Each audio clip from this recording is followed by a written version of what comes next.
자, 오늘 이 본문의 말씀 가지고 우리 함께 은혜를 나누려고 합니다. 삶은 시험의 연속이죠. 시험의 연속입니다.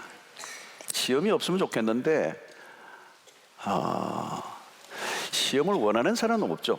시험이 있었으면 좋겠다, 그런 사람은 없어요. 시험은 불청객이에요. 원하지 않는데 계속 우리의 삶에 찾아옵니다. 오늘 여기 보면, 본문에 보면 내 형제들아 너희가 여러 가지 시험을 만나거든 그랬어요.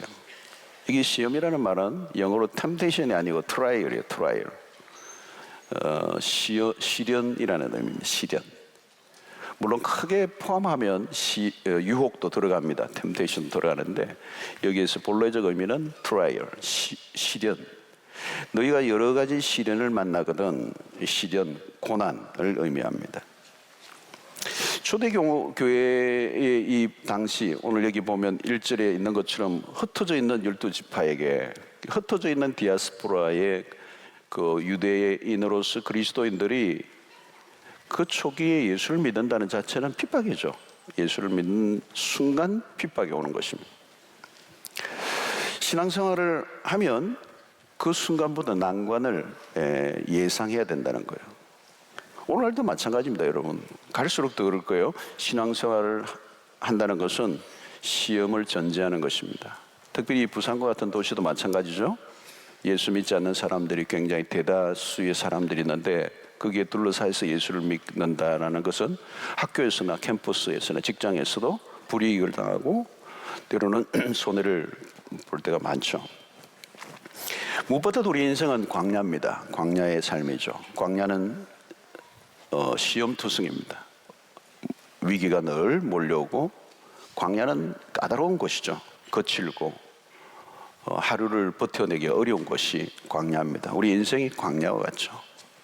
네. 자, 오늘 여기도 보면 시험이 한두 가지가 아니에요. 여러 가지 시험이라고 그랬습니다. 여러 가지. 여러 가지라는 이 말에는 다양하다라고는 의미가, 각양각색의 시험이다, 그런 의미가 들어있습니다. 색깔이 다양하던 것처럼 시험의 형태도 너무도 다양합니다. 가지각색이에요. 그리고 그 시험의 사이즈도 달라요. 작은 시험, 큰 시험. 또 언제 닥쳐올지도 알 수 없어요. 어떤 시험은 꾸준히 지속적으로 밀고 들어와 반복적으로 우리의 삶을 위협하는 시험들이 있습니다. 그런 어떤 시험은 한꺼번에 밀어 닥치면서 삶을 초토화시킬 때가 있어요. 어떤 시험은 아주 작은 시험인데 그게 점점 부풀어가면서 커져가는 시험이 있기도 하는 거죠. 어떤 형태로든 우리의 삶에 여러 가지 시험이 있다는 겁니다. 그 시험의 요인도 다양하고 사이즈도 다양하고 시험을 겪는 시기도 다양하고, 그러나 우리의 삶의 특징은 그 시험을 피해서 살아갈 수 있는 사람은 아무도 없다는 거예요. 성경은 시험을 없애주겠다 이런 약속을 한 적이 없어요. 네. 문제는 이 시험이 어떤 사람에게는 그 시험이 축복이 될 수도 있고 어떤 사람에게는 그것이 불행이 될 수도 있어요. 자, 눈여겨볼 것은, 오늘 여기에 우리가 눈여겨볼 것은 뭐냐면 시험을 당할 때 우리가 어떤 태도를 가지느냐예요. 그러니까 오늘 여기 보니까 온전히 기쁘게 여기라 그랬어. 참 이게 이해하기 어려운 말이에요. 이해하기 어려운 부분. 시험을 당하면 당할 때에 온전히 기쁘게 여기라. 여기 온전히라고 그래요. 이 말은 기뻐하려고 애를 쓰는 그런 척하는 정도가 아니고 온전히 기뻐하라는 거죠. 자, 왜 기쁘게 여기라고 했을까요? 어떻게 시험을 기쁘게 여길 수 있을까요? 오늘 3절과 4절을 한번 다시 보면, 이는 너희 믿음의 시련이 인내를 만들어내는 줄 너희가 알미라. 인내를 온전히 이루라. 이는 너희로 온전하고 후비하여 조금도 부족함이 없게 하려 함이라. 여기는 뭘 얘기하느냐 하면 시험을 통과하고 난 다음에 주어질 결과를 얘기하는 것입니다. 너희로 온전하고 구비하여 조금도 부족함이 없게 하려 합니다. 자, 이게 뭘 얘기하느냐면 이걸 하나로 딱 추각하면 시련을 이겨내면 우리로 성화에 이르게 한다는 거예요. 여기 온전하고 구비하여 부족함이 없는 상태는 다르게 얘기하면 그 시련을 통과하여 성화에 이른다는 성화. 좀 다른 표현은 성숙이라고 표현해도 되겠죠. 성숙함. 자, 온전하고 구비하고 조금도 부족함이 없는 상태. 이것이 성화를 통하여 우리에게 주어지는 축복들이에요, 사실은. 영적으로 성화에 이르면 우리의 삶에 많은 문제들이 해결이 돼요. 우리가 왜 고난을 힘들게 살아가느냐 하면 어떤 영적인 수준에 도달하지 못했기 때문에. 왜 시련 가운데로 몰아넣느냐? 성화의 삶이 이 시련을 통하여 만들어진다는 거예요. 그냥 편안하게 그저 주어지는 게 아니라는 거예요. 여러분, 우리가 고생하는 많은 일들은 이 성화가 아직 이루어지지 않았기 때문에. 어린아이들이 그렇죠. 육체적으로 보면 어린아이들이 어리니까 늘 넘어지고 깨지고 그래요. 성장하고 난 다음에는 걸려 넘어지지 않죠, 잘. 많은 우리의 삶의 고통은 미성숙함으로 일어나는 것들이에요. 내가 감당이 안 되는 거죠. 그 성숙하면 감당이 되는 거예요. 여러분, 애기들은 오늘 바깥에 내놓으면요, 금방 감기 걸려요. 예. 아직 어리기 때문에 그렇죠. 영적으로도 마찬가지예요. 성화를 이루면 우리에게 찾아오는 어떤 문제도 녹여내는 능력이 있다는 거예요. 성화의 힘은 대단한 거죠. 그것을 우리가 구체적으로 보는 게 누구를 통해서 보느냐면 바울에게서 그런 모습을 봅니다. 그런 초월적 삶이죠. 빌립보서 4장에 있는 것처럼 어떤 형편에도 영향을 받지 않고 그 모든 형편과 상황을 이겨내는 힘을 가지잖아요. 그게 성화의 단계에서 일어나는 겁니다. 초월적인. 물질의 어려움이 있든지 없든지 상관없이 그것이 내 삶에 영향을 주지 못하는 단계는 뭐예요? 이미 성숙한 단계에 이르는 거예요. 물질의 세계를 초월해내는 초월적 삶이 거기에 일어나는 거예요.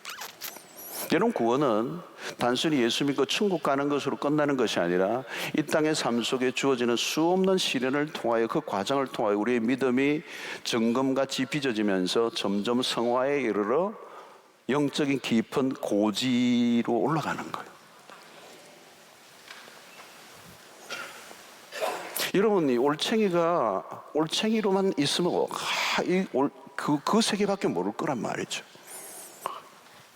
근데 개구리가 되어서 탁 뛰어다니면서 팍 점프하는 그 세계가 있단 말이에요. 알로만 있으면 그 알이 그냥 누구에게 잡아먹힐 수도 있지만 그게 알을 깨고 나와서 하늘을 나르는 새가 되는 거죠. 전혀 다른 세계가 있다는 거예요. 다른 세계. 오늘 우리의 영적인 세계도 마찬가지입니다. 성숙이 일어나 온전하고 구비하여 조금도 부족함이 없는 상태. 성숙에 이르는 그 영적 성숙에 도달하는 그 마지막 골은 어딘 줄 아세요? 예수 그리스도를 닮는 거예요. 자, 우리가 추구하고 목표해야 하는 것은 바로 성화라는 것입니다. 그래서 하나님이 우리에게 시련을 허락하시는 거예요. 시련이 없으면 좋겠는데 시련이 없으면 우리는 성화의 과정으로 갈 수가 없어요. 여러분, 예수를 믿고 산다는 것은 엄청난 일이에요. 하나님께서 우리의 믿음의 시련을 통하여서 온전하고 구비하여 조금도 부족함이 없는 삶으로, 이 말은 뭐냐면 땅에 기든 그런 애벌레가 하늘을 날아오르는 것 같은, 여러분, 바닥에서는 막 이렇게 부딪히지만, 자전거를 타거나 자동차를 타면 막 부딪히지만 비행기가 하늘을 날아오르면요 걸리는 게 아무도 없어요. 하늘에 비행기가 날아오르면요 신호등이 없어요. 전봇대도 없고요. 하늘에 가면 시궁창도 없고요. 그냥 날아오는 거예요. 다른 세계니까요. 다른 세계로 간 거예요. 우리의 삶이, 우리의 신앙과 삶이 비상하는 것입니다. 영적 성숙의 길이에요. 여러분, 지금도 내 삶에 교회에서도 뭐 사람들과의 관계에 시험이 들고 이런 시험 저런 시험 자꾸 드는 것은 뭔가 하면요, 아직도 내가 상황의 지배를 받고 있는 거예요. 누가 한마디 톡 하면 막 집에 가서 막 알아 눕고 잠이 안 오고. 그게 뭐예요? 아직도 내가 지배를 받고 있는 거예요. 상황의 지배를 받고, 사람의 지배를 받고, 말의 지배를 받고, 이 시대의 문화의 지배를 받고, 가치관의 지배를 받고, 이 세상의 사람들과 같은 관점과 같은 가치관과 같은 생각을 하고 살아가니까 이겨낼 길이 없는 거죠. 신앙이 아직도 그냥 바닥에서 기고 있는 거예요. 기도고 있는 거예요. 우리에게 고통을 주고 우리를 어렵게 만드는 일은 우리가 아직도 날아오르지 않는 것, 영적 성숙에 이르지 않는 것, 믿음의 신비한 그 세계 안으로 들어가지 않는, 하나님의 말씀의 그 신비함을 경험해 보지 못한.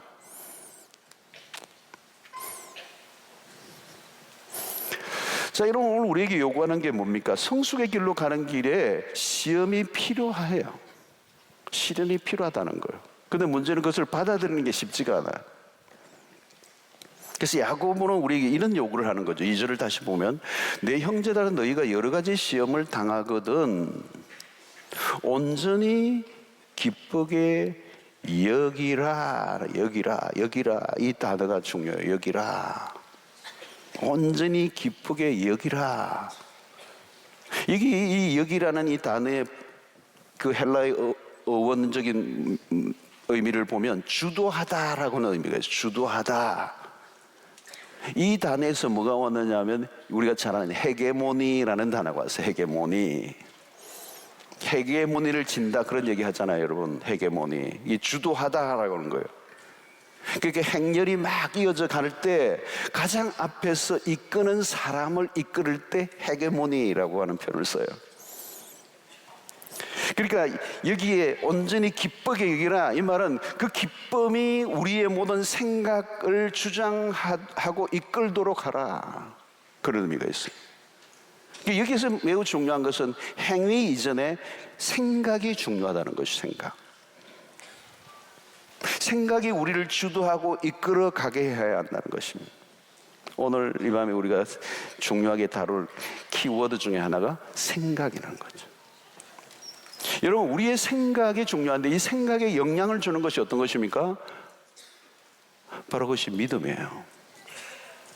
믿음은 우리의 생각에 영향을 미칩니다. 사실 생각의 변화가 진짜 변화예요.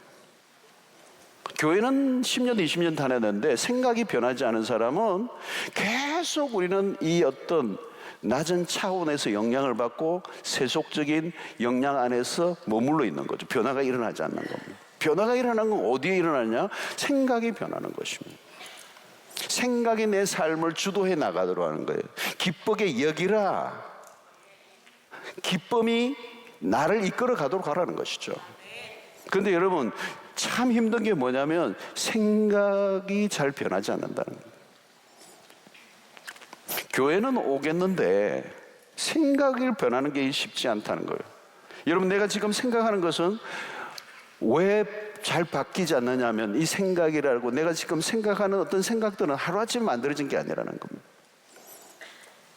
그래서 여러분, 지금 쉰 정도 되시면 50년 동안 만들어진 생각이에요. 굉장히 스트롱하겠죠. 나이가 점점 더 많아지면 어떻게 됐어요? 그 생각이 더 오랫동안 만들어진 거예요. 어제 오늘이 아니에요. 그 생각이. 오늘의 내 삶도 어제의 생각의 결과예요. 자세히 보세요. 그게 헤게모니예요. 헤게모니. 생각이 헤게모니를 쥐고 있는 거예요. 그게 내 행동을 끌고 가는 거예요. 오늘 모든 생각이 내 삶을 결정하는 겁니다. 그래서 우리의 인생의 어떤 학력, 능력, 어떤 조건에 따라 결정되지 않고요. 생각의 생각.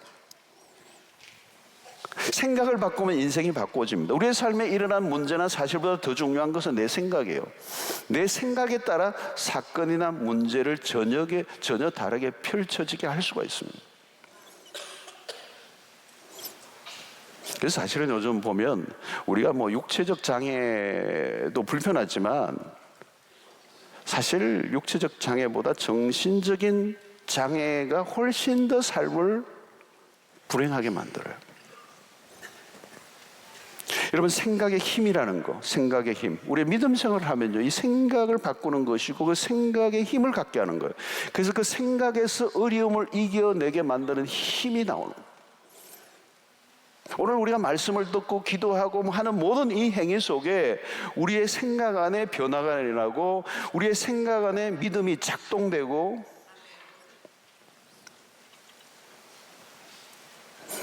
이 생각은 결국 뭐예요? 우리의 관점과도 연결해요. 어떤 관점을 가시느냐에 따라 생각이 달라지는 거거든요. 생각의 전환을 해야 시험을 이길 수가 있다. 자, 여러분, 생각의 변화는 어디로부터 오는 것인가? 믿음으로 온다는 것입니다. 믿음은 생각을 변화시키는 것입니다. 여러분, 성경에 나오는 인물들을, 믿음의 사람들을 보십시오. 평범한 사람들과 차이는 딴 게 있는 게 아니에요. 생각의 차이예요. 사람들이 보기에는 다소 엉뚱하게 보였습니다. 허황되게 보이고 미친 사람 보이는 것처럼 보일 수 있지만, 미쳤다는 표현도 어느 기준에 따라 보느냐에 따라 달라지는 거예요. 하나님의 기준을 갖고 살아가는 사람은 다른 사람들이 보는 관점에도 미친 사람처럼 보일 수가 있어요. 세상의 기준으로 살아가는 사람의 입장에서 보면 신자들은 전부 미친 사람일지도 모릅니다. 오늘 철회와 같은 이때에 와가지고 이 밤에 잠도 안 자고 와서 밤샘 한다 그러니까 뭐 주나 이래. 그 관점의 차이입니다. 관점의 차이. 초대교회 예수 믿었던 사람들 전부 다 미친 사람들, 그 시대에 미친 사람들, 미친쟁이. 초대교회 예수를 믿는다. 33세의 젊은 나이에 죽은 형장이 이슬로 사라져버린 그 사람을 따르는, 보이지도 않고 그를 따르는 사람들은 다 미친 사람들이에요. 그 시대의 정상인에게 볼 때 예수 믿는 사람 비정상적인 사람. 그런데 어디의 기준에 따라 생각이란 결국은 관점의 문제라. 여러분, 믿음으로 생각이 변한다는 것은 무엇을 말합니까? 긍정적인 생각을 한다는 거예요. 싸움은 여기에서부터 일어납니다. 여러분, 이게 의도적으로 우리가 훈련을 해야 돼요. 우리 안에는요, 이 부정적인 사고들이 굉장히 많습니다. 어두운 시들, 죄 아래 살았던 우리의 삶에 그 지배를 받았던 우리 안에는 굉장히 부정적이고 비관적인 생각들이 많은 우리 안에 내재되어 있어요. 믿음의 삶으로 가려고 하는데, 하나님의 기준 안으로, 하나님의 관점으로 가려고 하는데 내 안에 이미 잡혀져 있는 이 비관적이고 부정적이고 이런 이 관점들, 아무리 믿음을 얘기해도 내 안에 의심하고 두려워하고 폐쇄적이고 부정적이고 시니컬하고 네거티브하고. 링컨의 어머니가 그랬다고 그래요. 부정적인 사람과는 상종도 하지 마라. 그들은 병균이다. 부정적인 사람은 병균이라는 거야. 부정적인 생각이 주는 치명적인 영향을 그가 보았기 때문에 그런 거죠. 여러분, 사람들마다 생각의 틀이 잡혀져 있어요. 근데 이 틀이라는 거는 프레임이죠, 프레임. 일본 말로는 왁구. 이게 잘 안 바뀌어요. 예수님이 공생애 중에 상징적인 사건 중에 하나가 오병이어 사건 아닙니까? 우리가 잘 아는 것처럼 수많은 무리들이 온집해서 말씀을 듣고 난 후에 해가 질 때 배가 고픈 시간이에요. 저녁 시간이에요. 그때 빌립이 본 것은 뭡니까? 아무것도 없다는 현실이에요. 아무것도 없다. 지금 이 들판에 먹을 게 없어요. 그리고 불가능함을 확신하기 위해서 계산에 충실해요. 그래서 계산해보니 불가능. 각 사람으로 조금씩 받게 할지라도 200자네라는 뜻이 부족할 것이다 라고 하는 이 합리성. 다른 제자 안드레도 마찬가지예요. 한 아이가 보리떡 5개와 물고기 2마리를 가져왔지만 그것이 이 사람에게 얼마나, 이 많은 사람에게 얼마나 되겠습니까? 주님 혼자 드시고 혼자 좀 정리하시죠. 이 두 사람 다 사실은 비관적이고 절망적이고 부정적인 생각이에요. 가장 우리의 인생의 절망적인 것은 절망적인 생각입니다. 생각. 상황이 아니고, 절망적인 상황이 절망적인 게 아니고 절망적인 생각이 절망적인. 밤에 헷갈리는 신경 좀 써야 들어올 수 있어요. 그들에게 조금 더 믿음을 찾아볼 수가 없어요. 믿음이라는 게 계산이 들어가 있지 않아요. 계산할 때 믿음이 들어가지 않는 거예요. 오늘 우리에게도 비슷해요. 교회에서 예수 믿고 말씀 듣고 이 본문을 수도 없이 했는데 현실로 가면 예수님은 뭐예요, 여러분? 보리떡 5개와 물고기 2마리 속에서 엄청난 가능성을 보았어요. 그리고 붙잡고 축사하시고 떼어. 축사란 뭐예요, 여러분? 감사의 기도를 드리시고. 여러분, 이것으로 모든 이들을 먹이고도 남게 하실 것이라고 하는 기대감, 그걸 갖고 계신 거죠. 감사한다. 아무리 불가능하고 초라한 현실이라도 아버지에 대한 믿음이 전혀 다르게 접근하게 하시는, 이게 바로 생각의 태도라는 것입니다. 여러분, 12제자를 부르신 예수님을 보면 하나같이 문제가 많은 사람들이고 부족토성이고 연약한 사람들이고 예수님의 눈에 그런 인간적인 모습이 보이지 않았을 리는 없어요. 그러나 주님은 절망하지 않고 그들을 통한 가능성을 보셨어요. 사실은 마태복음 마지막에 보면 너희는 가서 모든 민족을 제자로 삼으라고 얘기할 때 그 제자들의 상황이라는 것은 정말 볼품없는 제자들이에요. 그래서 예수님은 그 볼품없는 제자들, 실수투성인 그 제자들, 그리고 소수의 그 제자들을 통해서 모든 민족이 예수를 믿고 제자가 되는 환상을 보신 것이죠. 그게 예수님의 관점이에요. 그 관점 안에는 뭐가 있어요? 믿음이 있는데, 믿음이. 그러므로 여러분, 믿음의 훈련이 뭐냐? 99%의 불가능보다는 1%의 가능성을 보려고 하는 태도. 그것이 주님이 제자들에게 대한 태도였습니다. 그러면 여러분, 매일 우리가 믿음으로 생각하는 훈련을 통하여 관점을 바꾸는 은혜가 있어야 돼요. 그러니까 여러분, 말씀을 들을 때 잘 듣고 아멘으로 반응하는 게 굉장히 중요해요. 그게 우리의 생각을 계속해서 바꾸는 작업을 하고 있는 거거든요. 한순간에 일어나는 게 절대 아니에요, 여러분. 우리 안에 있는 그 어두움이, 우리가 세상에 경험했던 그 실패들이, 그리고 우리의 삶의 어려움을 겪었던 많은 경험들이 우리 안에 우리를 올가매고 부정적으로 만들고 소극적으로 만들고 비관적으로 만들었단 말이에요. 그것을 믿음의 생각으로 바꿔놓는 작업들. 이런 목회도 보면요, 100명을 목회하는 것이 어려울까요? 1000명을 목회하는 것이 어려울까요? 10,000명을 목회하는 게 어려울까요? 안 해봐서 모르시겠죠. 똑같아요. 왜냐하면 어차피 내 힘으로 하는 게 아니기 때문에.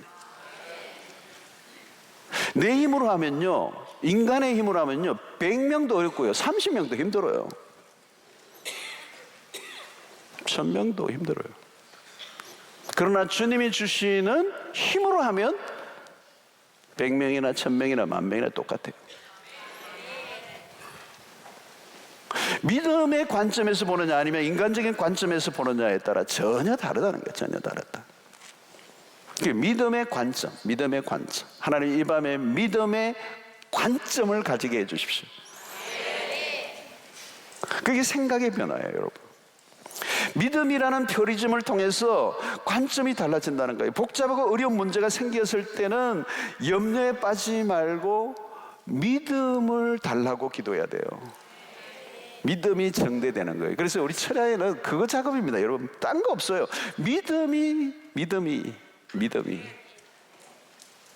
막 정대되고 믿음이 일어나고 믿음이 활성화되고 믿음이 우리 안에 막 끊임없이 일어나면 자동적으로 염려는 사라지는 거예요. 여러분, 믿음을 정대하는 것이 딴 게 아니에요. 여러분, 하나님의 말씀을 듣고, 이런 성경 안에 보면요, 성경 안에 우리의 믿음을 북돋아주는 말씀들이, 구절들이요, 한두 개가 아니에요. 여러분, 한두 개가 아니고 뭐 다 어떻게 열거하겠어요. 이 밤에 진짜 4시까지 해도 안 될 거예요. 믿음을 정대해주는 말씀. 요즘 이런 성경 암송을 우리가 이제 카드도 만들고 이제 1000구절도 하고 365구절도 하고 이제 막 할 텐데, 그런 구절들이 다 우리에게 힘을 주는 말씀들이거든요. 그 말씀을 암송하고 묵상하고 그것을 굉장히 외치면 그 안에서 역사해요.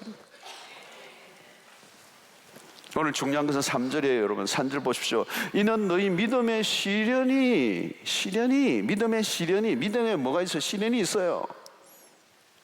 그 시련이 그 시련을 통하여 인내를 만들어내는 줄 너희가 알미라. 믿음의 시련을 통하여 인내를 만들어낸다는 겁니다. 믿음의 시련을 통해서 인내를 배워야 돼요. 인내는 경험해보기 전에 우리가 얻을 수 있는 게 아니에요. 인내하기 위해서는 또 뭐가 필요합니까? 믿음이 필요하다는 거죠. 그냥 내가 그냥 깡으로 이겨낼 수 있는 게 아니라 믿음이 있어야 된다는 거예요. 그리고 그 믿음은 시련 속에서 또 더 빛이 나게 되고, 여러분, 이런 믿음이 정대될 때 일어나는 현상은 무엇입니까? 사건이나 어떤 문제보다 하나님을 더 온전히 바라보는 거예요. 믿음으로 바라보면 모든 게 편안해져요. 이유가 무엇입니까? 안경이 바뀌었기 때문에 그래요. 모든 것을 바라보는 것이 하나님의 관점에서 바라보고 있기 때문에, 관점이 달라지니 해석이 달라지고, 해석이 달라지니 내 마음에 이전과 다른 평안이 찾아오고, 두려움이 사라지고, 염려가 사라지고. 관점이 달라진다는 건 뭘까요? 하나님을 바라볼 때 우리 안에 하나님이 이루실 것을 미리 바라보는 것이죠. 하나님은 어떤 분이십니까? 우리가 성경에 아는 것처럼 모든 것이 합력하여 선을 이루시는 하나님, 그리스도인의 승리는 여러분 이미 이루어져 있는 거예요. 여러분, 믿음이 좋을 때 어떤 현상이 일어납니까? 말씀을 읽고 들을 때 의심이 일어나지 않고 전부 그대로 있는 그대로 믿어져. 그 믿음이 좋을 때 놀라운 이 상승작용이 일어나는 거죠. 믿음으로 성경을 읽으니까 막 팍팍팍팍 들어오는 거죠. 이해가 되고 믿어지고 아멘이 나오고 그냥 말씀이 막 살아 꿈틀거리고. 믿음이 없으면 성경을 읽으면 성경이 안 넘어가요. 야, 이해 안 되네, 말도 안 된다 이러면서 이게 안 넘어가. 재미도 없고 이해도 안 되고 리해도 안 되고.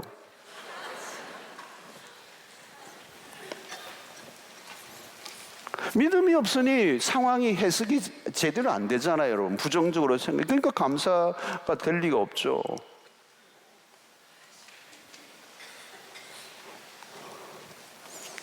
그러나 여러분, 믿음으로 우리의 관점이 달라지면 시험을 다르게 봐요, 여러분. 시험이 와도 그 시험 때문에 걱정하지 않아요.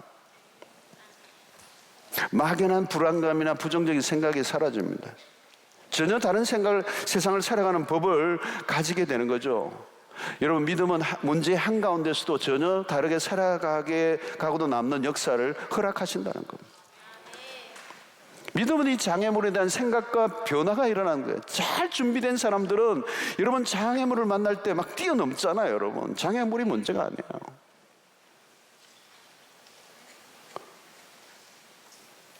여러분, 우리 인생의 중요한 것은 예측 불허의 장애물들이 나타나는 것입니다. 그때 사람들이 당황하죠. 잘 달리는 것도 좋지만 더 중요한 것은 장애물을 통과해야 돼요. 인생은 장애물 경기와 같습니다. 넘어가면 상이고 넘지 못하면 실패죠. 오늘 우리의 삶에 끊임없는 장애물들이 또 밀려오는데, 여러분, 평소에는 신앙이 좋은 것 같지만 장애물을 딱 만나가 걸려 넘어지면 신앙 좋은 거 아니에요, 여러분. 뛰어넘어야 신앙이 좋은 거거든요. 어떤 사람은 나는 공부는 잘하는데 시험 치면 성적이 안 나온다. 못하는 거예요, 그게.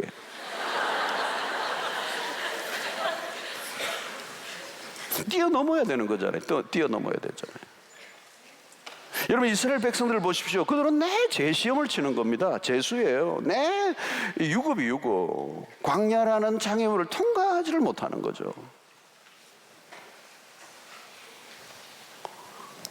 그들은 늘 원망과 불평합니다. 여러분, 원망과 불평은 뭐냐면 상황을 뛰어넘지 못했다는 얘기예요. 상황을 뛰어넘으면 감사가 나와요. 그들은 하나님의 인도를 오해하고 다르게 해석을 한 거죠. 최선의 인도를 최악의 상황으로 오해한 거죠. 어떻게 하나님이 우리를 이렇게 광야로 내모셔서 매장지가 없어서 이런 데 내몰아가지고 우리를 죽이려고 하느냐는 거죠. 이게 잘못된 해석 아닙니까? 하나님이 가나안을 가게 하시기 위한 축복의 그 통로, 그 과정인데 그것을 바라보는 해석이 잘못된 거예요. 하나님 우리 죽이려고 데리고 왔다는 거죠. 그 시험을 자기가 스스로 만들어요. 기가 막히게 해석을 해요.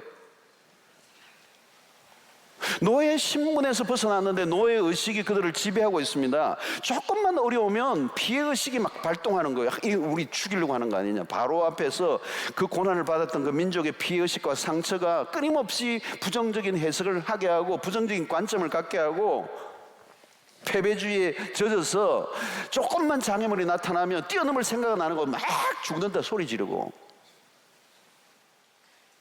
하나님 나 죽이네요 뭐 이러고. 여러분, 우리가 이 광야에서 우리 생각하면 요셉을 생각하면 정반대. 요셉은 장애물을 통과라. 여러분, 요셉 보십시오. 노예 생활도 하고요, 감옥 생활도 하고요, 다 광야의 경험이에요. 사실은 아버지의 품을 떠나서 형들에게 미움을 받아 팔려 나가서 이국 생활에서 광야의 삶을 산 거거든요. 그런데 이스라엘 백성과 차이점이 있어요. 요셉의 인생을 보면 사실 장애물 경기죠. 마치 지리밭처럼 막 다 터지는 거죠. 곳곳에 터지는, 계속 미궁으로 빠져들어가고 끝도 없는 그런 대형 사고가 그 인생에 의해서 계속 터지고 또 터지잖아요. 대부분의 사람들이 일어나지 못하고 주저앉았을 겁니다. 여러분, 장애물들은 크게 두 종류예요. 하나는 환경적인 장애물, 또 하나는 사람으로 인한 장애물. 힘든 환경이라는 장애물들이 우리를 가로막고 있을 때가 있어요. 때로는 나를 힘들게 하는 사람들이 우리 인생의 장애물이 될 수가 있어요. 그런데 이 요셉을 보면요, 두 종류가 다 왔어요. 상황적인 어려움 장애물, 사람들로 인한 장애물, 턱턱턱 걸리는 겁니다. 그러나 요셉은 뭐예요? 그 시련을 통과해요. 왜요? 기회로 본 것이죠. 성경은 구체적으로 얘기하고 있지 않지만 이 요셉의 관점이 달랐다는 거예요. 생각이 달랐어요. 요셉은 상황에 반응하는 탄력성이 뛰어나요. 사람이나 사건에 대해서 그리고 장애물의 사이즈에 관계없이 적절한 반응을 하는 이 탄력성, 수축성. 어떻게 가능했습니까? 장애물을 보는 관점이죠. 한마디로 믿음으로 볼 줄 알았다는 것. 믿음으로 본다는 것은 뭘까요, 여러분? 장애물을 장애물로 보지 않고 기회로 보는 거예요. 여러분, 믿음의 눈으로 비춰진 사람들은 다른 인물들이, 요셉의 형들이 누굽니까, 여러분? 자기를 팔아 넘긴 그 형들. 믿음의 눈으로 보면요, 이들은요, 애굽의 유학길을 열어준 은인들이에요.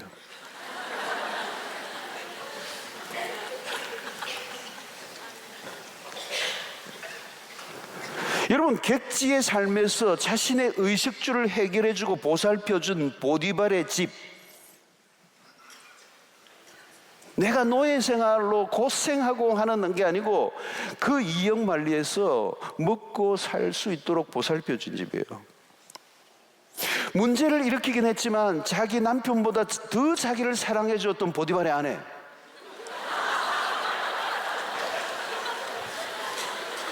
얼마나 고마운가요? 꼬리만 친 것이 좀 문제지. 그 질투심으로 감옥에 가긴 했지만 그 감옥은 관직 등령을 위한 특별 대기실이었어요. 그러니까 요셉의 생애에 피해를 막 주었던 그 한 사람 한 사람, 사건 하나하나 모두가 요셉이 총리가 되는 일에 있어서 빠져서는 안 될 1등 공신들이에요. 상 줘야 돼요. 은인들이 기회를 제공한 사람들. 본인들은 그런 생각을 하고 한 적이 없지만 결과적으로는 은인들이에요, 은인들.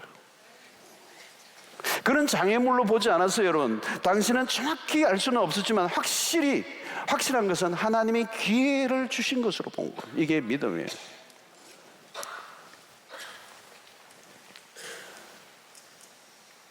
여러분, 지금 힘들게 하는 사람 혹은 환경이 있습니까? 남들이 잘 경험하지 않는 일들로 고통하는 분들이 있습니까? 지금이야말로 무엇을 할 때입니까? 감사해요. 감사하세요. 굉장히 힘들게 하는 사람이 있으면요, 적극적으로 감사하는 법은 뭐냐면 감사한금을 많이 내는 거예요. 그 이기는 길이에요. 이기는 길을. 교인들이 감사한금 내역을 보면 대개는 이래요. 생일 감사, 주택 감사, 무사히 여행 다 다녀오게 하심을 감사, 가족들 건강 지켜주심을 감사. 뭐 그런 제목도 좋죠. 근데 이런 감사도 해보세요. 하나님, 원수가 한 명 생겨 감사를 드립니다.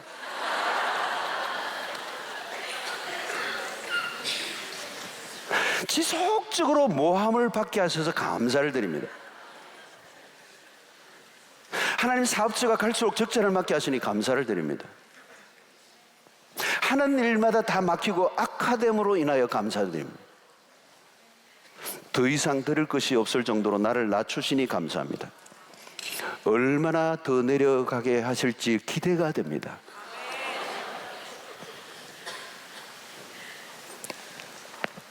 여러분, 우리의 삶에는 하나님의 놀라운 계획이 있어요.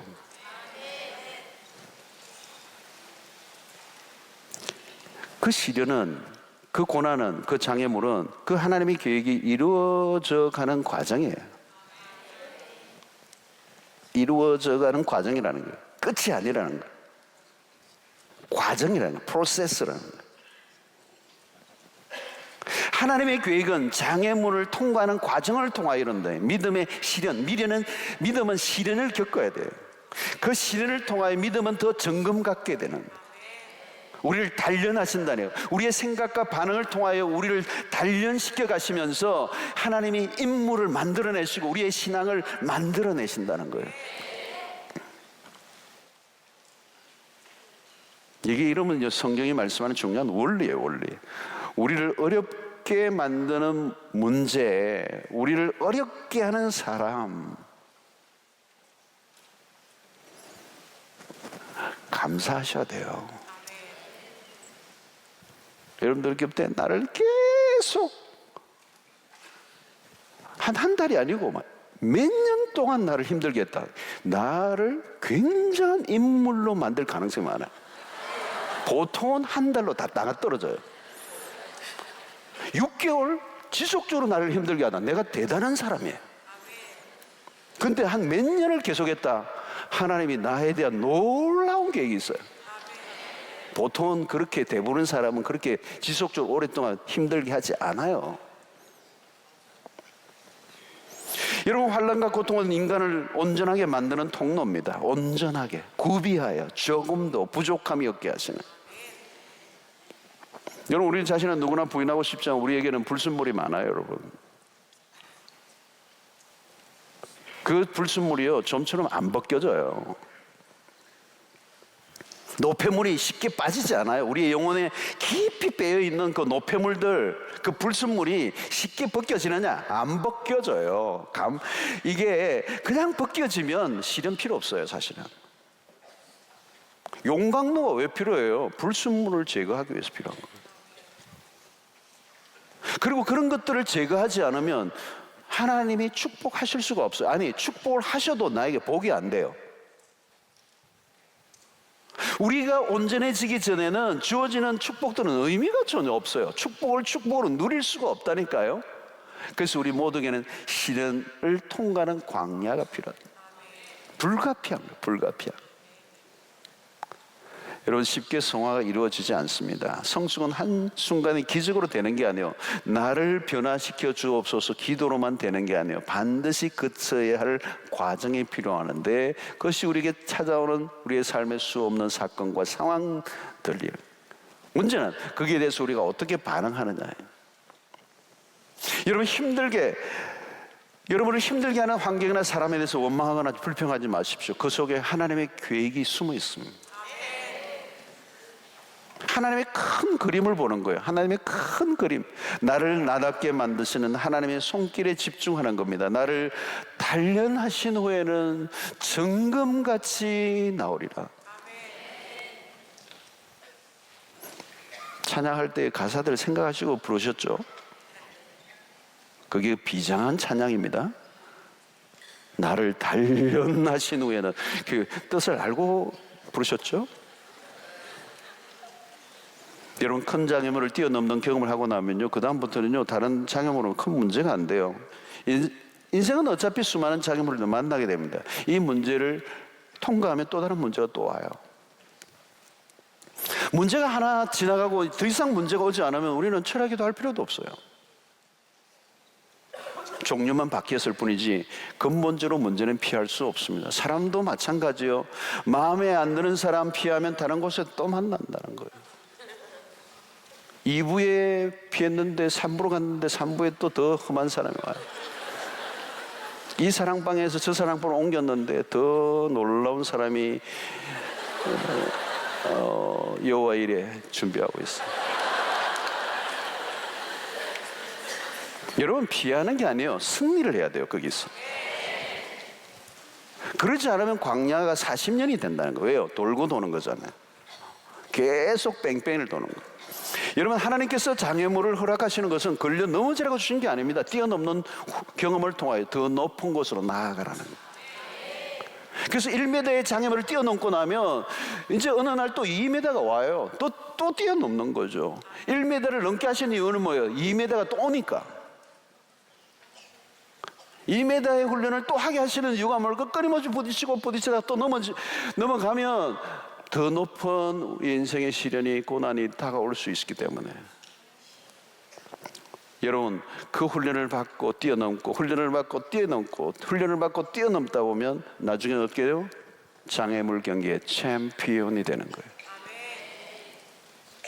웬만한 것은요, 게임도 안 돼요. 그래서 자꾸 올라가면 어때요? 나중에는요, 1m, 2m 장애물 게임이 안 되는 거예요. 넉넉히 이기느니라. 이게 바로 믿음의 사람이 되는 거죠. 성숙에 이르는 거예요. 여러분, 나를 힘들게 하는 사람이 있을 때 우리가 해야 될 일은 그 사람에게 시선을 집중하는 게 아니에요. 우리가 자주 실수하는 게 뭐냐면, 나를 힘들게 하는 상황, 나를 힘들게 하는 그 사람에게 시선을 고정시키는 거예요. 아픔을 주는 그 현실에 눈을 고정하고 있으면요, 이길 장사가 없습니다.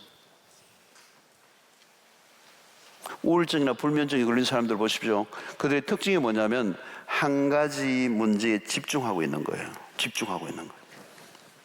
다른 거 전혀 안 보는 거예요. 꼼짝도 하지 않고 하루 종일 고정하고 생각에 꼬리를 물며 시선을 한 곳에만 고정하고 있어요.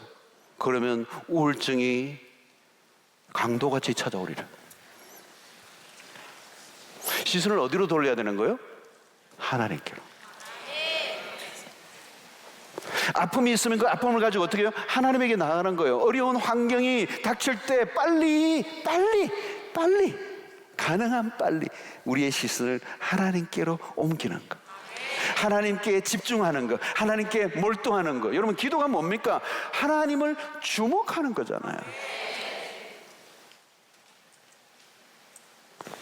여러분, 기도를 언제까지 해야 돼요? 어려운 환경이나 사람이 나의 시선을 사로잡지 않을 때까지.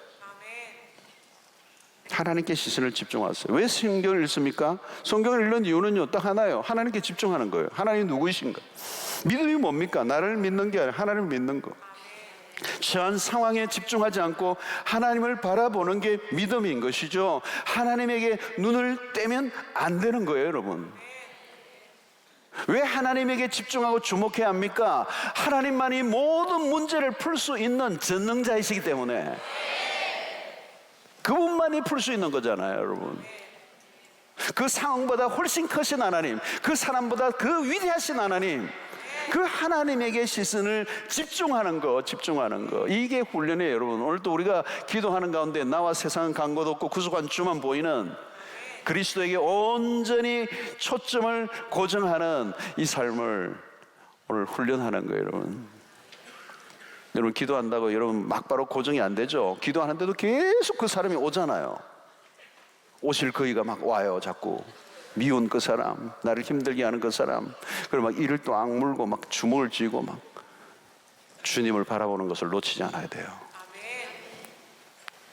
우리의 삶은 광야 생활을 고스란히 닮아 있습니다. 환경적으로, 인간관계로 고통이 계속 따라오여 사는 것도 힘든데 관계도 힘들고요. 광야 그래요, 여러분. 광야. 우리는 광야예요. 문제를 해결하기 위해서 교회를 찾았지만 교회도 별반 다를 바 없는 것이 어떤 그럴 때가 많죠, 여러분. 인간관계가 꼬이고 속설하게 문제를 풀 수 있는 환경이 우리에게 없어요. 삶의 장애물들이 얼마나 많습니까? 끊임없는 딜레마에 빠지는, 미궁에 빠지는, 우리가 해야 되는 뭘까요, 여러분? 믿음의 날개를 다는 거예요. 믿음으로 생각의 변화를 경험하는 겁니다. 어떤 장애물 앞에서라도 믿음으로 반응하는 거, 장애물 속에서 비치는 하나님의 축복을 바라보는 믿음의 눈을 훈련하는 거, 그 믿음을 훈련하면요, 사는 게 축복이에요. 시험도 축복이고요. 믿음으로 모든 시험을 축복으로 바꾸는 그 하나님의 역사를 기대하는 것. 여러분, 사는 길은 오직 다른 데 있지 않고 오직 믿음에 있습니다. 이 밤에 기도하시기를 바랍니다. 믿음의 시련을 통해 인내를 온전히 이룰 때 온전하고 구비하여 조금도 부족함이 없는 은혜가 여러분들에게 임하게 되기를 축원합니다. 여러분, 요셉의 인생에 보면 답이 보여요, 여러분. 그가 그렇게도 어려운 시련들이 많이 있었지만 결국은 어떻게 해요? 애굽을 다스리는 지도자가 돼요. 그리고 그의 인격이 얼마나 어때요, 여러분? 그의 인격이 시련을 통과하면서 만들어진 그의 인격이 대단해요. 그를 그렇게 힘들게 했던 형들을 애굽의 권좌에 앉아 있으면서 그 자기를 그렇게 오랜 세월 동안 힘들게 했던 객지에 그렇게 고통을 당하며 살게 만들었던 그 원인 제공을 했던 형들을 어떻게 해요, 여러분? 총리의 자리에 앉아 있으면 그 먹을 것을 구하러 왔던 그 형들을 반쯤 전혀 그렇지 않죠, 여러분. 그대로 용서해요. 여러분, 이게 정금같이 빚어진 인격이에요. 그 고난을 통하여 하나님과 함께 고난을 통과한 사람들이에요. 그리고 그 고난이, 그 장애물이, 그 시련이 하나님의 축복의 기회라는 것을 알고 믿음으로 반응했던 그의 인생이 그 고난의 피해자가 되지 않고 고난의 상처의 진물을 빨고 있지 않고 오히려 그것을 승화시키고 믿음의 사람으로 그 형들을 넉넉히 품고 그 가족까지 다 불러 고센 땅에 정착하게 함으로 히브리 민족의 이 태동을 일으키게 만들었던 원인을 제공하는 그 놀라운 축복으로 이어지는 위대한 역사가 그 안에 있는 것이죠. 여러분, 요셉의 이 모습이 뭐예요, 여러분? 바로 오늘 이 야고보서 1장에서 얘기하는 구비하여 조금도 부족함이 없는 그런 모습이에요. 여러분, 아버지의 품 안에 살던 형들과는 게임이 안 되는 거잖아요, 여러분. 그 형들은 아버지의 품 안에서 편안하게 살았지 몰라요. 고난도 없었고 시련도 없었을지 모르지만 그들의 삶과 요셉의 인생은 전혀 비교가 안 돼요, 여러분. 사랑하는 성도 여러분, 시험을 당할 때 온전히 기쁘게 여기십시오. 오늘 야고보 선생이 우리에게 말씀하는 게 그거예요. 시험을 두려워하지 마세요. 시험이 찾아올 때 죽는다고 소리 지르지 마세요. 시험이 왔다고 경기하다 하지 마시고요. 아이고 나 종네 그러지 마세요. 성령께서 이 밤에 우리에게 믿음의 시련을 통과하는 은혜를 달라고 부르짖으시고, 시험이 기회가 되고 시험이 축복이 되고 시험이 우리 인생을 레벨업하게 하고, 그 시험을 통하여 나를 나답게 빚어가시는 하나님의 축복이라는 사실을 기대하고, 어떤 시험에도 우리는 원망과 불평하지 않고 감사하고 믿음으로 반응하는 이 생각의 전환, 관점의 전환이 일어나게 하여 주시옵소서. 그래서 여러분 항상 우리에게 얘기하십시오. 여러분 늘 그 생각하셔. 문제가 오면요, 기회다. 나를 힘들게 하는 사람이 오면 은인이다. 나에게 굉장히 힘든 사건이 와도 하나님의 축복의 통로가 될 것을 믿고. 왜요? 우리는 그것이 하나님의 손안에 우리의 삶이 있기 때문에, 하나님의 섭리 안에 우리가 있기 때문에 믿음으로 반응만 하기만 한다면 우리 인생 결코 실패하지 않을 줄로 믿습니다.